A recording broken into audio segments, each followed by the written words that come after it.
ஆண்டவராகிய இயேசு கிறிஸ்து உயிர்த்தெழுந்த மனமகிழ்ச்சியான நாளே ஆவியோடும் உண்மையோடும் கூட ஆண்டவரை ஆராதிக்கலாம். ஆராதனைக்கு உதவியாக பிலிப்பியர் 2ஆம் அதிகாரம்.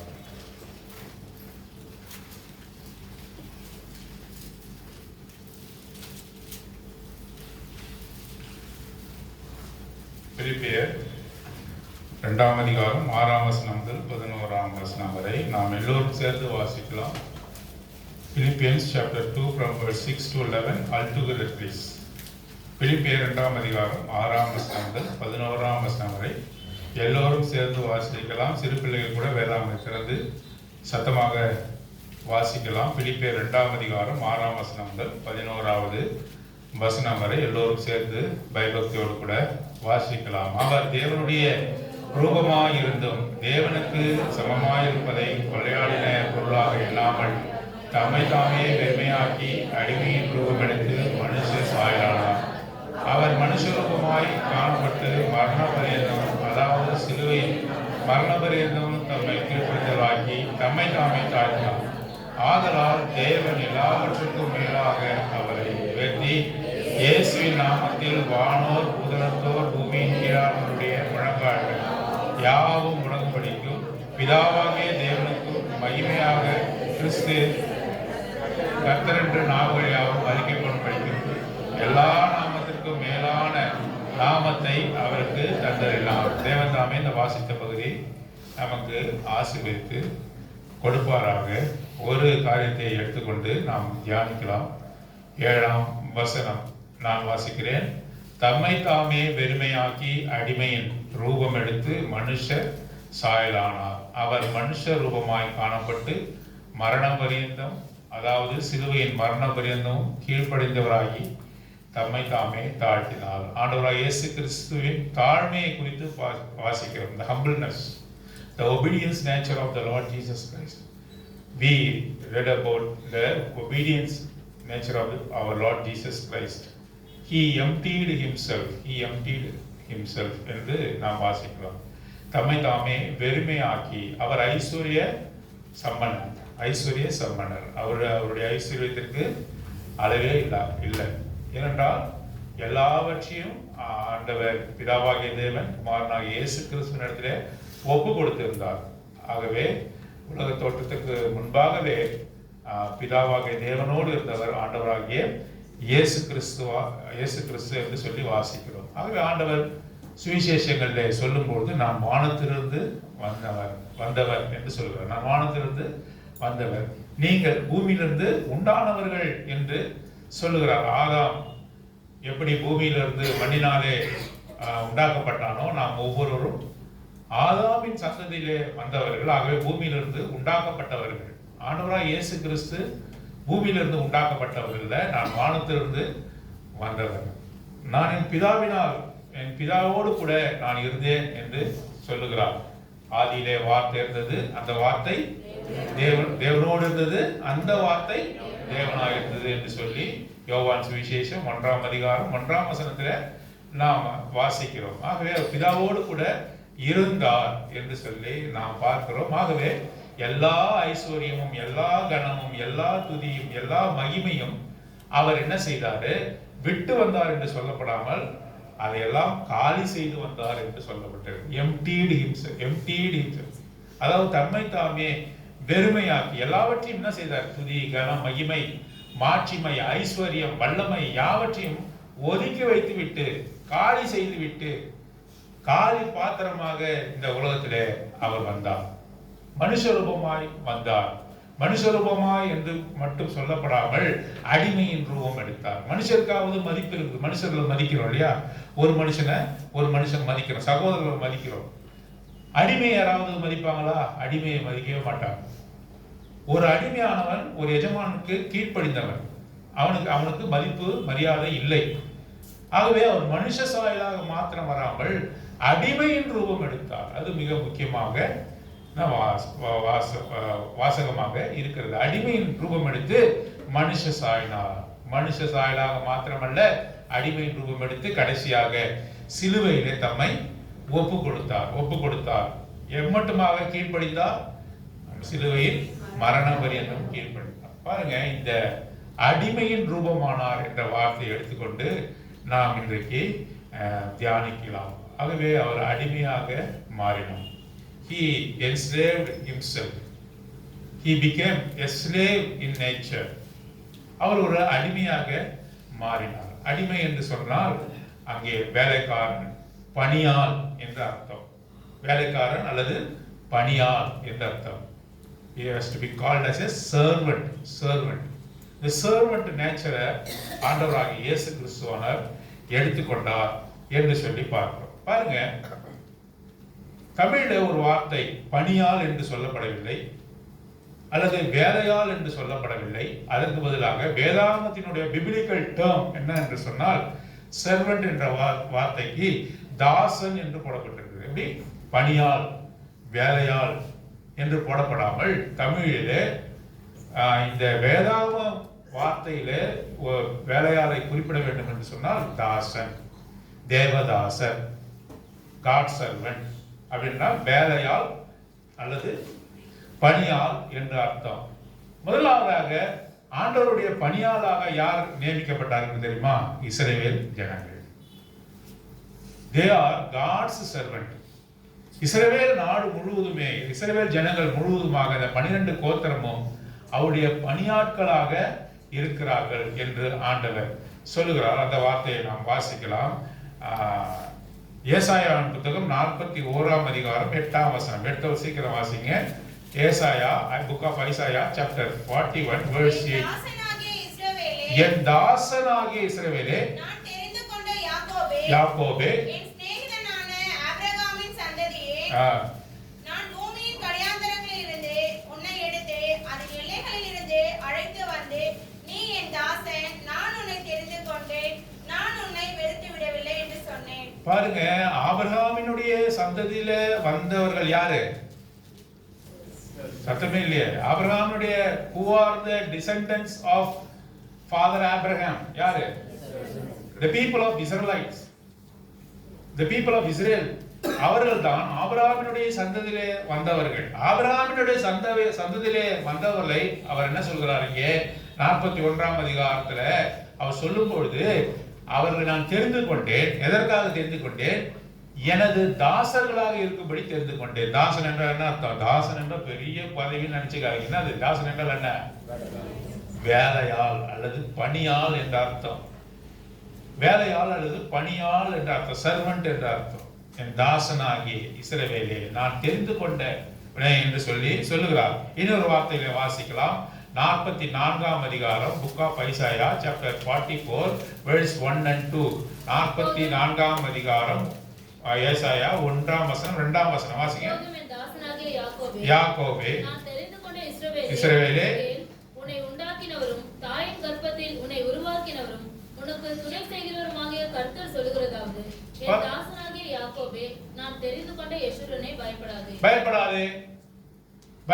நான் தெரிந்து கொண்ட தாசனாகிய இஸ்ரவேலே, யாக்கோபே, ஆபிரகாமின் சந்ததியிலே வந்த யாக்கோபினுடைய சந்ததியில தான் இஸ்ரவேல் ஜனங்கள் வருகிறார்கள். ஆகவே இவர்கள் எல்லாரும் யாரு? தேவனுக்கு தாசர்கள் என்று சொல்லப்பட்டிருக்கிறது. யெஷூரனே என்று அவனுடைய செல்ல பெயரை வைத்து ஆண்டவர் கூப்பிட்டாலும் கூட அவருடைய தாசர்களாக, அவருடைய பணியாட்களாக, அவருடைய வேலையாட்களாக அவர்களை அவர் தெரிந்து கொண்டார் என்று சொல்லி பார்க்கிறோம். இன்னொரு வசனத்துல வாசிக்கிறோம். 44ஆம் அதிகாரம் ஏசாயா 44 21 22ஆவது வசனம். 44 verse 21 and 22. யாக்கோபே, இஸ்ரவேலே, இவைகளை நினை, நீ என் தாசன், நான் உன்னை உருவாக்கினேன், நீ என் தாசன். இஸ்ரவேலே, நீ என்னால் மறக்கப்படுவதில்லை. உன் மீறுதல்களை மேகத்தைப் போலவும் உன் பாவங்களை கார்மேகத்தைப் போலவும் அகற்றிவிட்டேன். என்னிடத்தில் திரும்ப, உன்னை நான் மீட்டுக் கொண்டேன். ஆகவே ஆண்டவர் சொல்லுகிறார், யாக்கோபே, இஸ்ரவேலே, இவரை நினை, நீ என் தாசன். தாசன் என்றால் என்ன? வேலையாள், அது பணியாள் என்ற அர்த்தம். ஆகவே நீ என் தாசன். யாரை பார்த்து சொல்றாரு? இஸ்ரவேல் ஜனங்களை பார்த்து ஆண்டவர் சொல்கிற வார்த்தை என்ன? நீ என் தாசன். ஆகவே நீ என்னால் மறக்கப்படுவதில்லை. நீ என்னுடைய வேலையாக இருந்தாலும் கூட நான் உன்னை என்ன செய்ய மாட்டேன்? I will not forget you. நான் உன்னை மறக்க மாட்டேன் என்று சொல்கிறார். உன்னை கைவிடுவதில்லை என்று சொல்லுகிறார். நீ பாவத்தை செய்தாலும் கார்மேகத்தை போல உனது பாவங்கள் இருந்தாலும் கூட நான் அதை மன்னிக்கிற தேவனாய் இருக்கிறேன். Even though you be my servant, I will not forget you. நான் உன்னை ஒரு காலமும் நான் என்ன செய்ய மாட்டேன், மறக்க மாட்டேன் என்று சொல்கிறார். ஆகவே நீ என் தாசன். Originally the Lord our Father called the people of Israelite as his servant. இந்த உலகத்துல எவ்வளோ ஜாதியார் இருந்தாங்க, ஜனத்தார் இருந்தாங்க, பாஷைக்காரர்கள் இருந்தார்கள். ஆனாலும் கூட ஒரு ஜாதியாரை பார்த்து, ஒரு கூட்டத்தாரை பார்த்து, இஸ்ரவேல் ஜனங்களை பார்த்து நீ என் தாசன் என்று அவர் சொல்கிறார். They were originally called as a servant of God. The entire people of Israel is called as a servant of God. அவர்கள் தேவனுடைய தாசர்கள். தாசர்கள் என்றால் இன்னொரு அர்த்தம் இருக்குது. மெசஞ்சர் என்ற அர்த்தம். மெசஞ்சர்னா செய்தியை கொண்டு செல்கிறவர்கள் என்ற அர்த்தம். மெசஞ்சர். ஆபிரகாமுக்கு எலியேசர் யாரு? வேலையாள். அவனைத்தான் ஆபிரகாம் தெரிந்து கொண்டு எங்க அனுப்புறாரு? ஈசாக்குக்கு பெண்ணை பார்க்கும்படியாக தனது வேலையாளை அனுப்புகிறார். எலியேசர் யாரு? அங்க ஆபிரகாமுக்கு வேலையாளர்.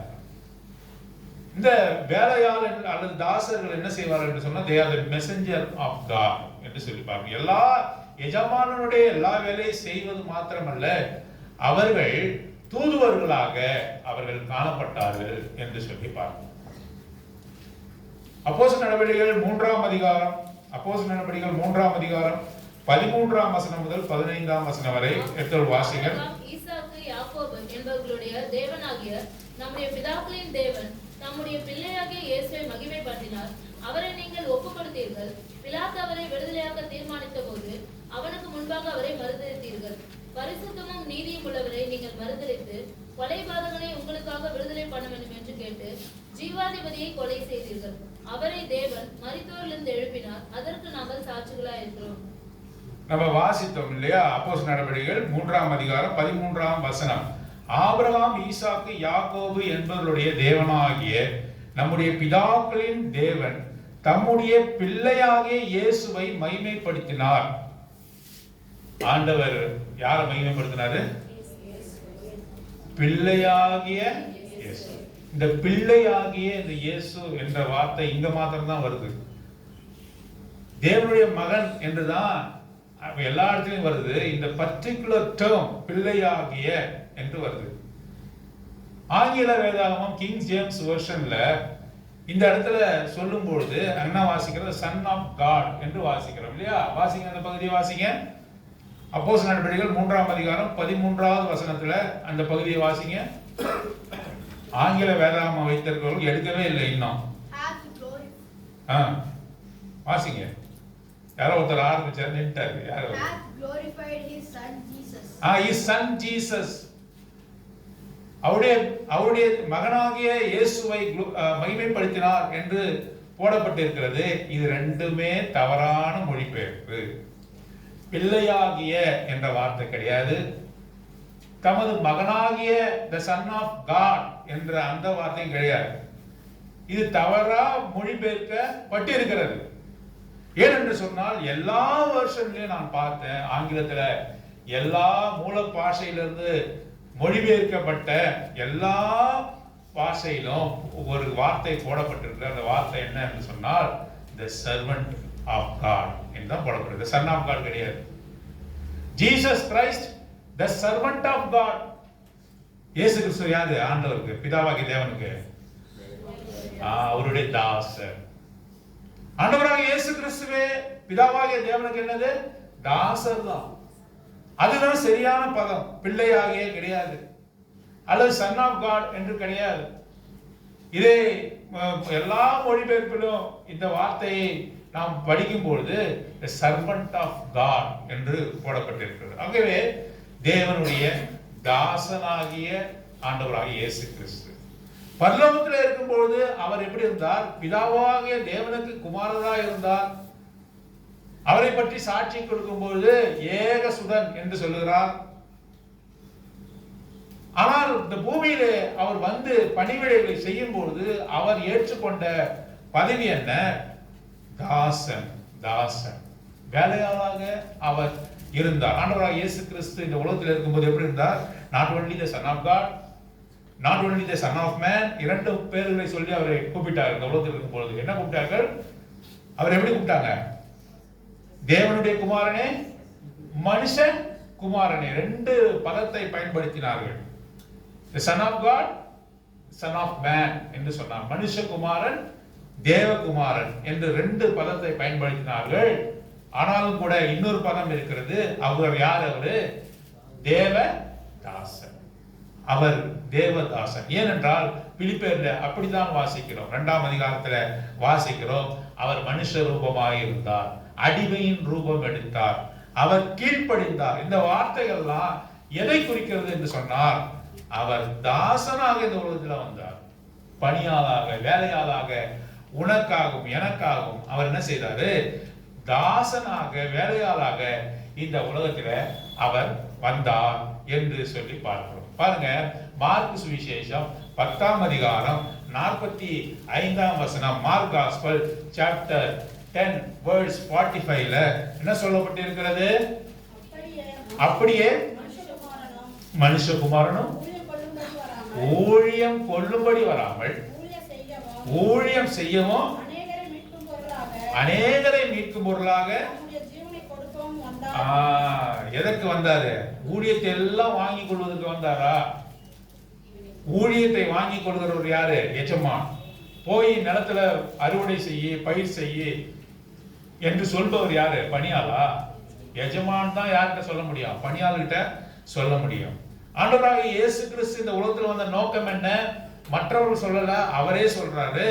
in order to be not to be ministered but to minister என்று வருகிறது. அப்படி என்றால் ஊழியங்களை எடுத்துக்கொள்ளும்படி நீர் அவருக்கு ஊழியம் செய்யும்படி அவர் வரவில்லை, அவர் நமக்கு ஊழியம் செய்யும்படியாக வந்தார். அநேகரை மீட்கும் பொருளாக தம்மையே கொடுக்க வந்தார். இதெல்லாம் ஊழியத்தினுடைய அடிப்படை, பணியாளனுடைய அடிப்படையாக இதெல்லாம் இருக்கிறது என்று சொல்லி நாம் வாசிக்கிறோம். ஆகவே ஊழியம் செய்யும்படியாக இந்த உலகத்துல வந்தார், பணியாளாக வந்தார், தாசனாக இந்த உலகத்துல வந்தார். அதற்கு சிறந்த எடுத்துக்காட்டாக யோவான் சுவிசேஷம் 13வது அதிகாரம், ஜான் காஸ்பல் சாப்டர் 13 13ஆம் அதிகாரம் நான் ஒரு சில வசனங்களை வாசிக்கிறேன், நீங்க வேதாகமத்தை பாருங்கள். 1ஆம் வசனம், பஸ்கா பண்டிகைக்கு முன்னே இயேசு உலகத்தை விட்டு பிதாவினிடத்திற்கு போகும்படியான தம்முடைய வேலை வந்தது என்று அறிந்து இவ்வுலகத்தில் இருக்கிற தம்முடையவர்களிடத்தில் அன்பு வைத்தபடியே முடிவு பரியந்தம் அவர்களிடத்தில் அன்பு வைத்தார். வேலை வந்தது, இப்பொழுது சிலுவையிலே தாம் ஒப்பு கொடுக்கப்பட போகிறோம் என்று அறிந்து முடிவு பரியந்தம் அவர்கள் என்ன செய்தாரு? அவரை நேசித்தார் என்று சொல்லி பார்க்கணும். அப்பொழுது அவர்கள் போஜனத்திற்கு உட்கார்ந்து இருக்கிறார்கள், சாப்பிடும்படியாக எல்லோரும் உட்கார்ந்து இருக்கிறார்கள், எல்லோருமே உட்கார்ந்து இருக்கிறார்கள். ஆண்டவரும் கூட என்ன செய்திருக்கிறாரு?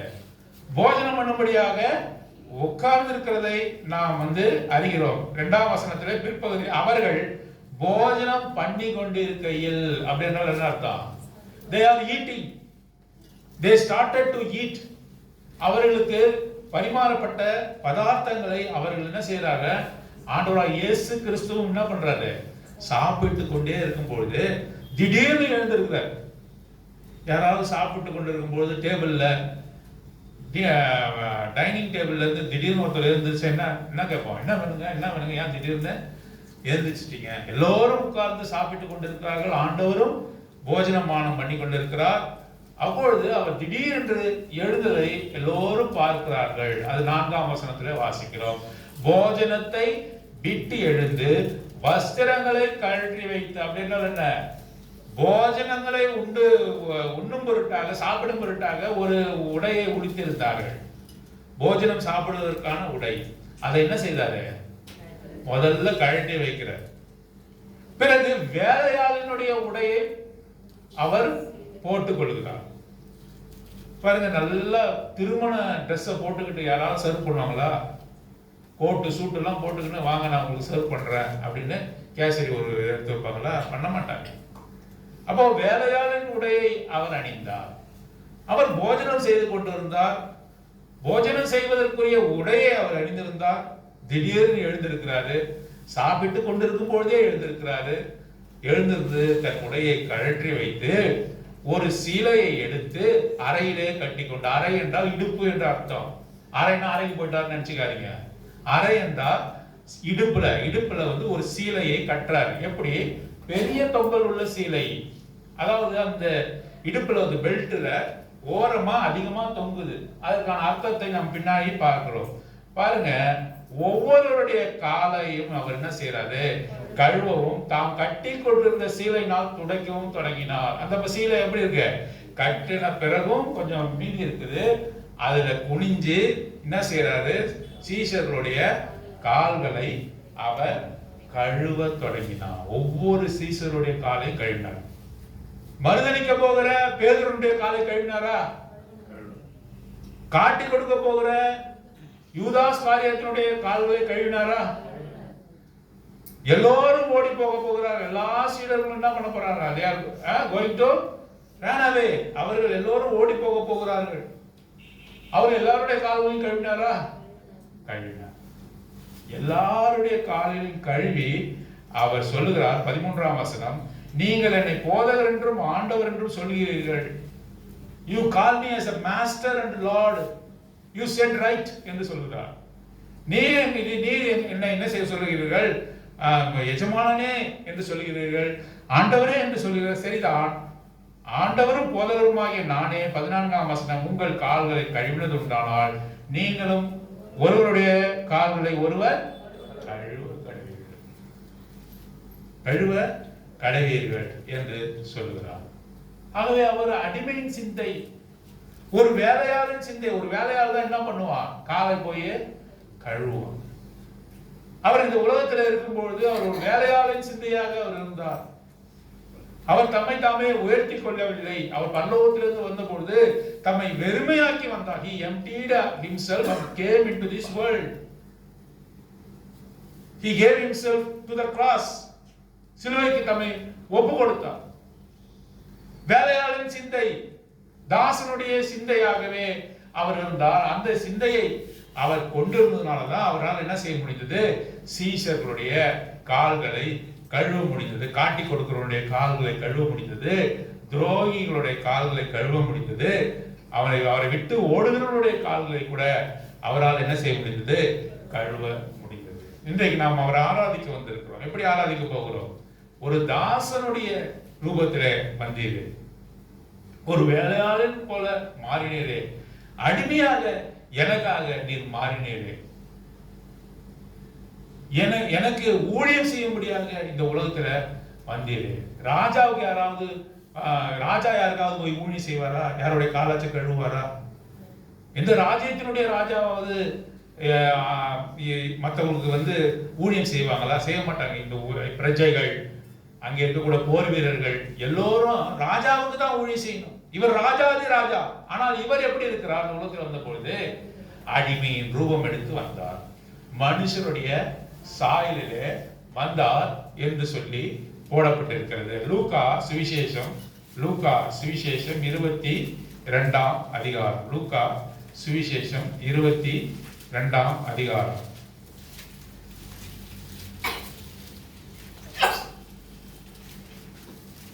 பாருங்க, அவர்கள்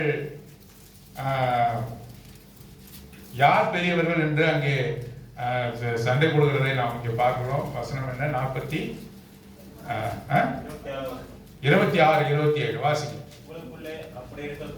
உங்களுக்குள்ளே அப்படி இருக்கக்கூடாது. தலைவன் யாரை போல இருக்கணும்? அவர் அப்படி இருந்தாரா? தலைவராக அவர் எப்படி இருந்தாரு? பணிவிடைக்காரரை போல இருந்தார். பந்தி இருக்கிறவனோ பணிவிடை செய்கிறவனோ எவன் பெரியவன்? பந்தி இருக்கிறவன் அல்லவா?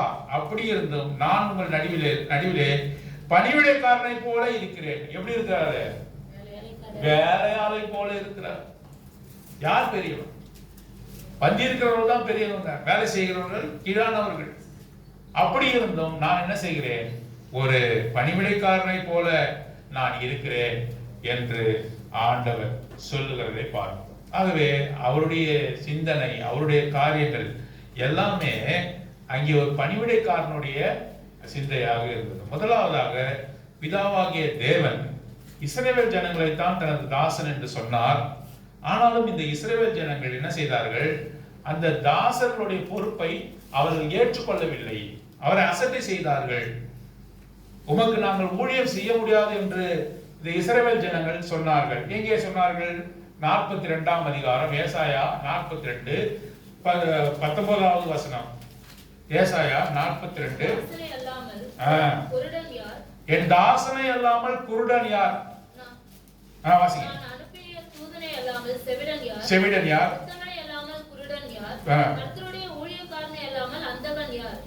இப்ப இந்த இஸ்ரவேல் ஜனங்கள் எப்படி இருக்கிறாங்க? குருடரா இருக்கிறாங்க, கீழ்ப்படியாதவர்களா இருக்கிறாங்க, பார்க்க மாட்டோம் என்கிறார்கள், கேட்க மாட்டோம் என்று இருக்கிறார்கள். அவர்கள் எப்படிப்பட்டவர்களாக இருக்கிறார்கள்? அக்கிரம சிந்தை உள்ளவர்களாக அவர்கள் இருக்கிறார்கள். நாம் ஏற்கனவே வாசித்தோம், இஸ்ரவேலர் தான் அவருடைய தாசர். ஆனால் அந்த தாசர்கள் அந்த பொறுப்பை அவர்கள் என்ன செய்தார்கள்? தட்டி கழித்தார்கள், இவங்களுக்கு வேண்டாம் என்று சொன்னார்கள். அதைத்தான் 42ஆம் அதிகாரம் 19வது வசனத்துல வாசித்தோம். நாங்கள் உங்களுடைய வேலையாட்கள் இல்லை என்று சொன்னார்கள். ஆண்டவராய் இயேசு கிறிஸ்து என்ன செய்தாரு? அந்த பொறுப்பை அவர் என்ன செய்தாரு?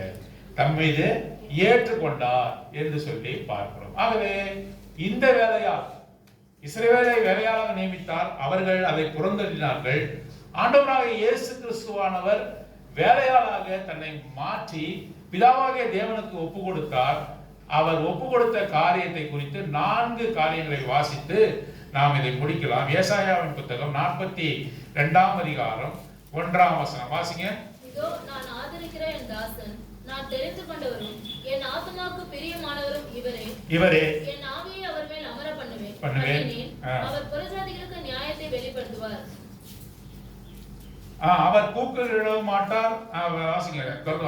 மாட்டார். நம்முடைய சத்தத்தை உயர்த்தவும் அதை வீதியிலே கேட்க பண்ணவும் மாட்டார். தொடர்ந்து வாசிங்க. நெறிந்த நாணலை முறியாமலும் மங்கி எரிகிற திரியை அணையாமலும் நியாயத்தை உண்மையாக வெளிப்படுத்துவார். அவர் நியாயத்தை பூமியிலே நிலைப்படுத்தும் மட்டும் இலக்கரிப்பதும் இல்லை, பதறுவதும் இல்லை. அவருடைய வேதத்துக்கு தீவுகள் காத்திருக்கும். வானங்களை சிருஷ்டித்து அவைகளை விரித்து பூமியையும் அதிலே உற்பத்தி ஆகிறவைகளையும் பரப்பினவரும் அதில் இருக்கிற ஜனத்துக்கு சுவாசத்தையும் அதில் நடமாடுகிறவர்களுக்கு ஆவியையும் கொடுக்கிறவருமான கர்த்தராகிய தேவன் சொல்லுகிறதாவது, நீர் குருடருடைய கண்களை திறக்கவும் கட்டுண்டவர்களை காவலில் இருந்தும் இருளில் இருக்கிறவர்களை சிறைச்சாலையில் இருந்தும் விடுவிக்கவும் கர்த்தராகிய நான் நீதியின்படி உம்மை அழைத்து உம்முடைய கையை பிடித்து உம்மை தற்காத்து உம்மை ஜனத்திற்கு உடன்படிக்கையாகவும் ஜாதிகளுக்கு ஒளியாகவும் வைக்கிறேன். பாருங்க, இந்த டிஸ்கிரிப்ஷன் சொல்லப்பட்டிருக்கிறது. இஸ்ரவேல் ஜனங்கள் அவரை மறுதலித்தார்கள்.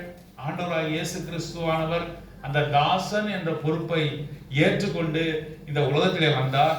அப்போது ஏசாயா தீர்க்கதரிசியின் மூலமாக அவருடைய தாசனாகிய ஆண்டவராய் இயேசு கிறிஸ்துவானவர் எப்படி இருப்பார் என்று சொல்லி இந்த வசனங்கள்ல நாம் வாசிக்கிறோம். இதோ நான் ஆதரிக்கிற தாசன் என்று ஆண்டவராய் இயேசு கிறிஸ்துவை குறித்து சொல்லுகிறார். அவர் கூக்குரலிட மாட்டார். அவர் எப்படி பண்ண மாட்டாரு?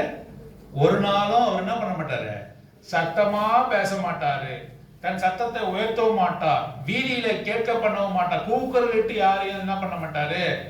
அவர் மிரட்ட மாட்டார் என்று சொல்லுகிறார். பாருங்க, அவர் நெறிந்த நாளை முறியாமலும் மங்கிய திரியை அணையாமலும் நியாயத்தை உண்மையாய் வெளிப்படுத்துவார்.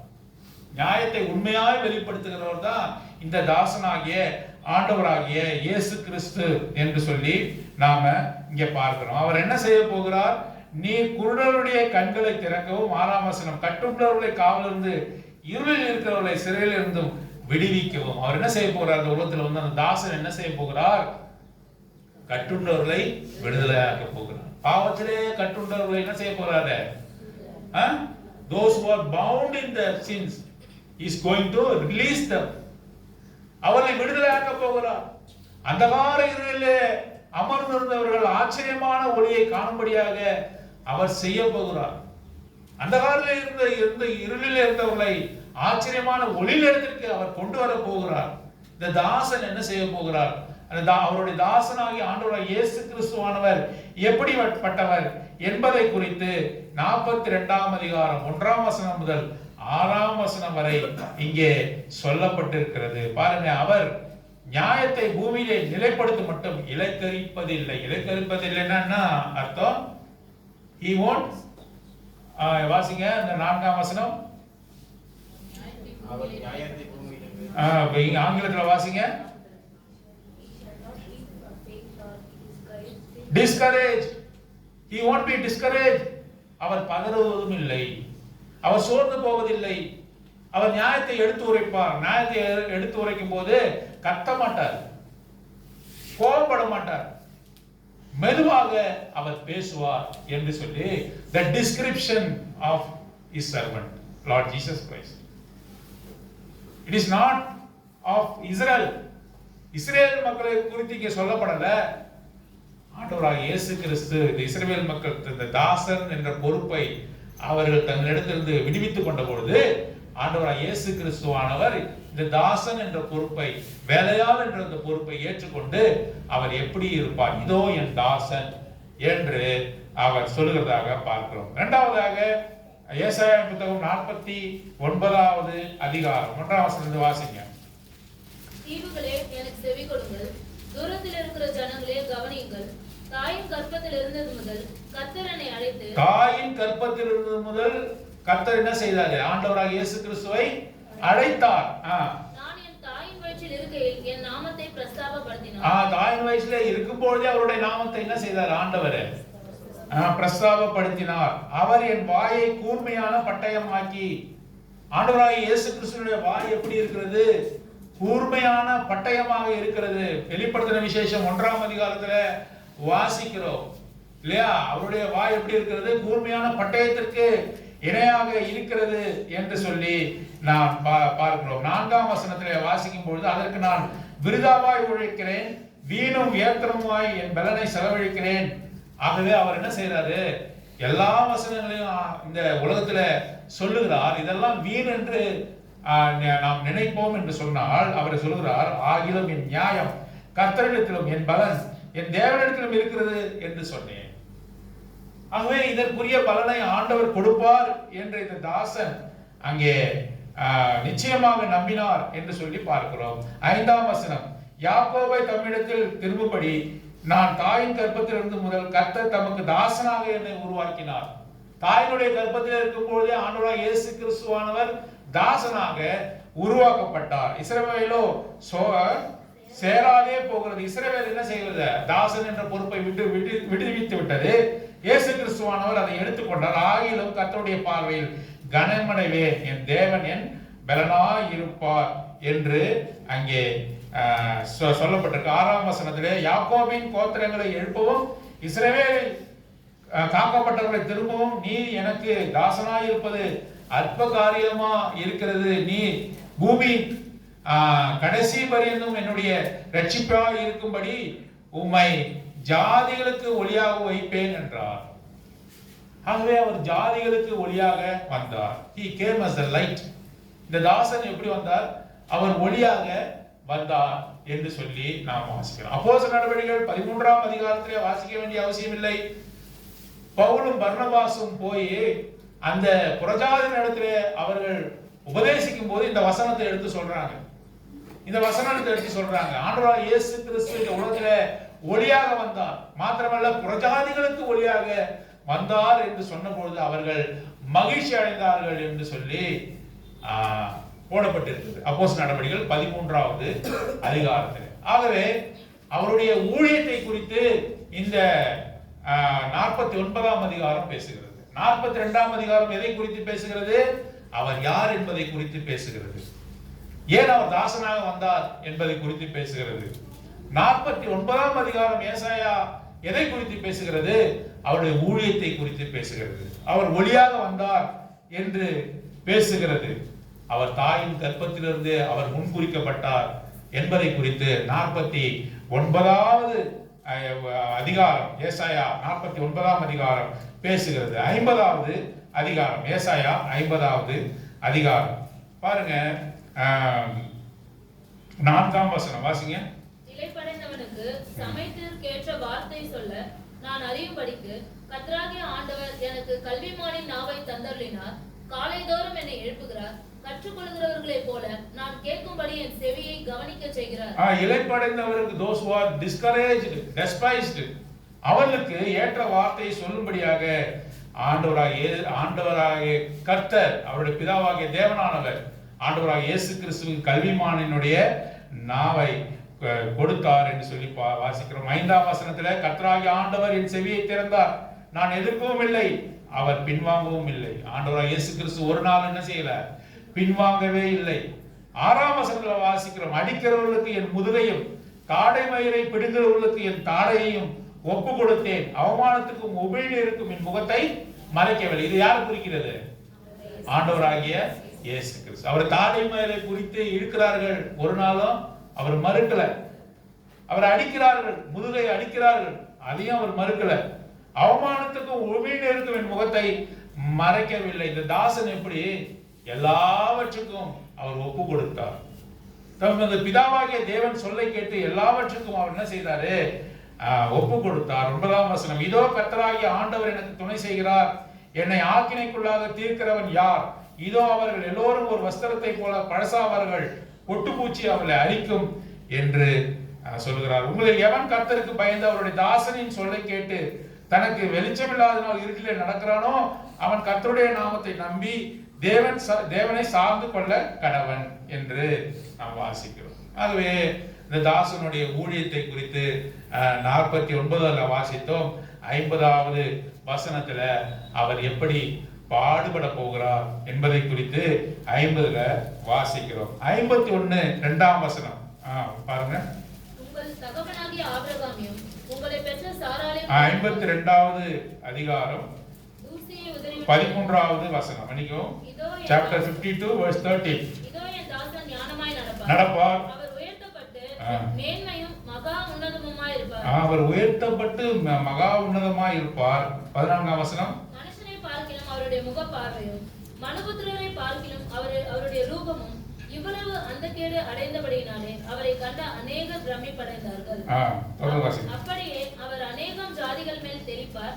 அவர் நிமித்தம் ராஜாக்கள் தங்கள் வாயை மூடுவார்கள், ஏனெனில் தங்களுக்கு தெரிவிக்கப்படாதிருந்ததை அவர்கள் காண்பார்கள், கேள்விப்படாதிருந்ததை அவர்கள் அறிந்து கொள்வார்கள். 52ஆம் அதிகாரம் 13ஆம் வசனத்திலிருந்து 53ஆம் அதிகாரம் 12ஆம் வசனம் வரை அவர் என்ன விதமாக இந்த தாசன் பாடுபட போகிறார் என்பதை குறித்து போடப்பட்டிருக்கிறது. 53ஆம் அதிகாரத்தில் நம்முடைய மீறுதலுக்காக அவர் காயப்பட்டு, நம்முடைய அக்கிரமங்களுக்காக 5ஆம் வசனம் அவர் நொறுக்கப்பட்டார், நமக்கு சமாதானத்தை உண்டு பண்ணும் ஆக்கினை அவர் மேல் வந்தது என்று சொல்லி இந்த 52 12லிருந்து 53ஆம் அதிகாரம் 13ஆம் வசனம் வரைக்கும் இந்த தாசன் எப்படி பாடுபட போகிறார் என்பதை குறித்து சொல்லப்பட்டிருக்கிறது. ஆகவே 4 காரியங்களை பார்த்தோம். இந்த தாசன், இந்த பணியாள், தேவனுடைய வேலையாள் ஆண்டவராக இயேசு கிறிஸ்து இந்த பொறுப்பை எடுத்துக்கொண்டார். முதலாவதாக இந்த பொறுப்பு யாருக்கு கொடுக்கப்பட்டது? சட்டமா சொல்லுங்க, என்ன பாருங்க, முடிக்க போகிறோம். யார் கொடுக்கப்பட்டது? இந்த இஸ்ரவேல் ஜனங்கள் தான் அவருடைய தாசன். யெசுரனே என்று அழைத்தார். யாக்கோபே, ஆபிரகாமின் சந்ததியாரே, ஆபிரகாமின் சந்ததியில வந்த இஸ்ரவேல் ஜனங்களே, யாக்கோபின் புத்திரரே, யெசுரனே என் தாசனே என்று அழைத்தார். அவர்கள் என்ன செய்தார்கள்? அவர்கள் தள்ளிவிட்டார்கள். குருடர்களாக இருந்தார்கள். அவர்கள் எப்படி இருந்தார்கள்? காது கேளாதவர்களாக இருந்தார்கள். அசட்டை பண்ணினார்கள். எங்களுக்கு வேண்டாம் என்று சொன்னார்கள். இந்த பொறுப்பு எங்களுக்கு வேண்டாம் என்று அவர்கள் சொன்னார்கள். ஆகவே பிலிப்பியர் 2ஆம் அதிகாரத்தில் வாசித்தோம், தேவனோடு இருப்பதை கொலையாடின பொருளாக எண்ணாமல், தேவனோடு யார் இருந்தா? ஆண்டவராக இயேசு கிறிஸ்து இருந்தார். அது தனக்கு சொந்தமானது என்று அவர் மெச்சிக்கொள்ளாமல் அவர் என்ன செய்தாரு? முதல்ல வெறுமையாக்கினார், பிறகு மனுஷ ரூபமானார், பிறகு என்ன செய்தாரு? அடிமையின் ரூபம் எடுத்தார், கடைசியில் என்ன செய்தாரு? சிலுவையிலே தம்மை ஒப்பு கொடுத்தார். படிப்படியா பார்க்கிறோம். முதல்ல அவர் என்ன செய்தாரு? வெறுமையாக்கினார். இரண்டாவது என்ன செய்தாரு? மனுஷ சாயலானார். பிறகு என்ன செய்தாரு? அடிமையின் ரூபம் எடுத்தார். அதுக்கு அடுத்த காரியம் என்ன? சிலுவையிலே தம்மை ஒப்பு கொடுத்தார். எதற்காக இப்படிப்பட்ட ஒரு காரியம் அவருக்குள்ளாக வந்தது? ஆகவே அவர் தாசனாக மாறினார். அவருடைய பரிசுத்த பிள்ளை அல்ல, சன் ஆஃப் காட் என்று அங்கு போடப்படவில்லை. எல்லா மொழிபெயர்ப்பிலும் இதை தவிர்த்து எல்லா மொழிபெயர்ப்பிலும் the servant of God என்று போடப்பட்டிருக்கிறது. அவர் வேலையாள் என்று போடப்பட்டிருக்கிறது. ஆகவே வேலையாளுடைய ஊழியத்தை அவர் செய்தார் என்பதற்கு சில உதாரணங்களை நாம் பார்த்தோம். லூக்கா சுவிசேஷம் 22ஆம் அதிகாரம் 26ஆம் வசனம் 27ஆம் வசனத்துல வாசித்தோம். யோவான் சுவிசேஷம் 13ஆம் அதிகாரத்துல ஒரு சில வசனங்களை வாசித்தோம். அவர் அரை கச்சையை கட்டிக்கொண்டு அவர் எப்படி ஊழியம் செய்தார் என்று வாசித்தோம். மார்க்கு சுவிசேஷம் 10ஆம் அதிகாரம் 45ஆம் வசனத்துல அவர் என்னது ஊழியம் கொள்ளும்படி வராமல் அவர் எப்ப எதுக்காக வந்தாரு? ஊழியம் செய்யும்படியாக வந்தார் என்று வாசிக்கிறோம். அவர் ஒரு வேலையாளாக வந்தார். அவருடைய சிந்தனை எல்லாம் இந்த உலகத்தில் இருக்கும் பொழுது பிதாவினுடைய குமாரனாக காணப்படாமல் வேலையாளனுடைய குணாதிசயம் அவருடைய வாழ்க்கையில வெளிப்பட்டது. இதை தீர்க்கதரிசியாக ஏசாயா 42ஆம் அதிகாரம் ஏசாயாவில் சொல்லும் பொழுது இந்த வேலையால் எப்படி இருப்பார் என்பதை குறித்து சொல்லுகிறது. ஏசாயாவின் புத்தகம் 49ஆம் அதிகாரம் அவர் எப்படிப்பட்ட ஊழியத்தை அவர் செய்வார் என்று சொல்லுகிறது. ஏசாயாவின் புத்தகம் 50ஆம் அதிகாரத்துல இஸ்ரவேலர்கள் எப்படி இருந்தார்கள், இவர் எப்படி இருந்தார், அந்த வேலையால் எப்படி இருந்தார், இந்த வேலையால் எப்படி இருந்தார் என்பதை பாகுபிரித்து காட்டுகிறது. ஏசாயாவின் புத்தகம் 52ஆம் அதிகாரம் 12ஆம் வசனம் முதல் ஏசாயா 53ஆம் 13ஆம் வசனம் வரை அவர் எப்படி பாடுபடுவார், பிதாவுக்கு கீழ்ப்படிந்து அவர் எப்படி பாடுபடுவார், இந்த வேலையால் பிதா கொடுத்த கட்டளை எல்லாவற்றையும் செய்து முடிப்பார் என்று சொல்லி அங்கே போடப்பட்டிருக்கிறது. ஆகவே அவருடைய சிந்தனை வேலையாளனுடைய சிந்தனை.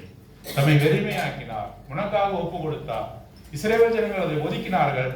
ஆனாலும் கூட இவர் ஏற்றுக்கொண்டு ஒரு அடிமையின் சிந்தையாக இந்த உலகத்தில் வந்தார். நானே உங்களுடைய கால்களை கழுவும் பொழுது நீங்கள் எப்படிப்பட்டவர்களாக இருக்க வேண்டும் என்று அவர் சொல்கிறார்.